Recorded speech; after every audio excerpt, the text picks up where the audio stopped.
I'm Jo Henderson, and myself and my partner Ben Ranson, we created Devon Dens. We bought the land in 2011 and we opened in 2016, and I just want to give you a bit of a tour specifically of this area for the Devon Den itself. We have 2 cabins on site, but the den is the one that we're going to be focusing on. So cabin made by us as the cabin company, made using mostly locally sourced Douglas fir and larch. The cladding, the waning edge cladding is Douglas fir, the decking is Douglas fir, the frame is Douglas fir. The shingles we bought, actually, they are cedar shingles. We like a porch. This is a great porch because you can sit here on the chairs and be totally protected from the rain, unless it's a really terrible day. Blanket over your knee, cup of tea and sit and read. In this cabin we have put a slimline fridge in, which works really well on the system. It's thermostatic, so if it's at the correct temperature it'll just turn itself off. So that's really nice to be able to offer that. The hot tubs that we finally capitulated on, Skarsgård, really lovely brand. Yeah, nice place to find yourself for a few hours, really. The Icelandics, you know, they hang out in their hot pots and their thermally heated water, and they do that the way that we go to the pub. It's not an easy site to landscape, actually. It's West Devon.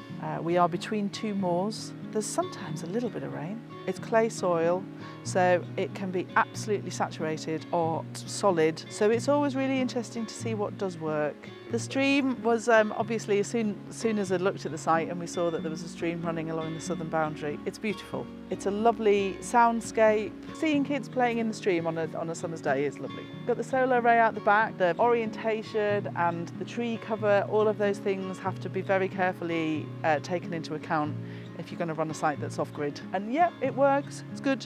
This is the den, open plan, as you can see, little timber frame cabin, comes under the classification of a caravan. We're in mid-December now, so hence the decorations. My partner Ben comes from a traditional timber framing background. We use traditional timber frame methods to construct the cabins, so proper oak pegs in the mortars and tenons, lovely braces. The wood is Douglas fir or larch for the most part for the frame, and any of the feature timber that you see. We like the big chunky aesthetic. Sofas, this one's a sofa bed, this one is a little chair bed. Heating in this, we've got the Aga wood burner, which is 4 kilowatt, which is plenty for this space. We buy in some hardwood and then we supplement it with dried softwood from our carpentry business. Obviously, we like to make as much of the kind of interior features as possible, so little log tables. The business that we started in 2011 was called Barrel Top Wagons. We have worked in curves for the majority of that time. Curved beams are a kind of very specific feature to barrel top wagons. The business moved on and we've actually renamed it the Cabin Company now, because we just hadn't made a wagon for so long. The roof is wriggly tin, which obviously works then with the curves. We can fit it to the profile quite well. Heating in here, we do use LPG. We've got a gas combi boiler. We've used LPG gas. Just means that people are not having to wake up in the middle of winter and, you know, to a cabin that needs warming up, that we can set it on a timer and they can wake up to something that's going to be pleasant and warm enough for them. Big feature table. We've got benches that work at either end of it as well, so you can actually seat 10 around there. Solar display here, which means that people can and are very much encouraged to see what's going on with their power. The kitchen, again, you know, you have to make some decisions about what you need, what you want, and what you can fit in. So this is handmade by Ben, solid wooden worktop. We've gone for a full height freestanding gas cooker, which works really well. It's got an oven and it's got a grill and it's got the 4 rings.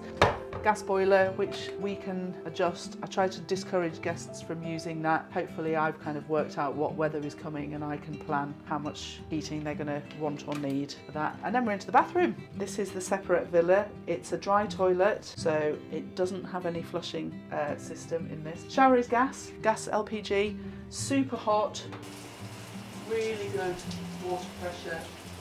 It does very much feel like a den. Yeah, and it's a comfy little space. We had to go for slightly thinner mattresses up here, but they're super comfy, so that works well. So bedroom, this is a super king. Again, it's got a little radiator in here, so it's a super toasty little room. Big enough, but cosy enough, so you feel again like you're in a little den. We'll just go to the bookshelf. Really keen that people have good reading material when they're here. A kind of range of fiction. We get books left, which is really nice. Books about trees and wood, wild swimming books. Our book collection gets commented on often. A lot of the people who come here, these books really appeal to them. Yeah, it does feel spacious because we work to the maximum internal height of a caravan, which is 10 foot. You know, we like to use that 10 foot. You know, you do get a real sense of space. And I think if you're coming with a family or with friends, it's a really sweet space to kind of find yourself in and to spend some time in. These are birch. I think they're called Hakoda orange, and they're just so beautiful. That bark is just absolutely gorgeous. This is a honeysuckle, which has just kind of done this really on its own, which creates such a lovely archway for people to come through. This works as the staff loo. Now when people come and stay, if there's more than a couple of people in the den, then we encourage them to use the staff loo as well. It just supplements it all. So this is one of our freedom hives, and we've had very successful colonies of wild bees in both of them. During COVID, it was interesting to see how quickly the site was getting taken over by wildlife. And we have the sauna. Wood-fired. We were slightly concerned that post hot tub purchases that this would become less popular, but actually I think it is pretty much levelled out. Yeah, it's a really lovely thing to do. And then we have log storage. Fire pit wood. So this is for outdoor wood, wood burner wood. This is actually kindling, and then this is another bay of wood burner wood, which is just drying for future years. So then we come down to the kind of growing area. Cardoons, sweet peas. We never buy any flowers for the site, for cabins. Everything always comes. There's always something that can go in a vase as far as I'm concerned. And then behind you is the polytunnel. So not a lot going on over winter. We encourage guests to come in, help themselves. Parsley, chives. We say if they know what it is and it looks ready to eat, then go for it. This is our composting area. So we try to do them on rotation.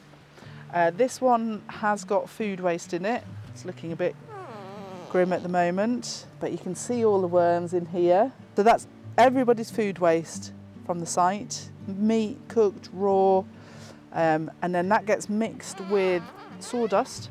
I then put it into these tumblers, one of these tumblers, because I think it needs a bit of aeration, and that will then get used on the raised beds to enrich the raised beds to grow more food. And then this is the human manure. So this is one that's inactive at the moment. We're just letting that rest and do its thing. We mix the human manure, so that's the poo, the paper and the sawdust, with leaf drop and grass cuttings. We can't use it on the raised beds for obvious reasons, but it does go to enrich the trees. This is our grey water system. Pee, shower water, dishwater come into these filters over here, which are a Finnish product, and they have trays of hay which catch all the solids, so food and hair and things like that. That's gravity fed, so the water travels through those, the grey water, then into the reed beds, and the reeds are rhizomes, and it's the rhizomes which filter the water, and then it drops into the pond which dilutes the water, and then it drops into the stream. You know, you can tell by the clarity of the water, and the amount of life that's in here, that it's a healthy system. Outside eating area, really important I think, and a really big pull for guests. Fabulous table, not made by us actually. And then really excellent barbecue and fire pit, so a lot of people eat outside. A lot of people eat outside year round actually, which always impresses me. We get a lot of people coming who feel like they know that they're going to get that space, but they just haven't worked out they're going to get this space, and I think it's a really difficult thing to get that across on camera.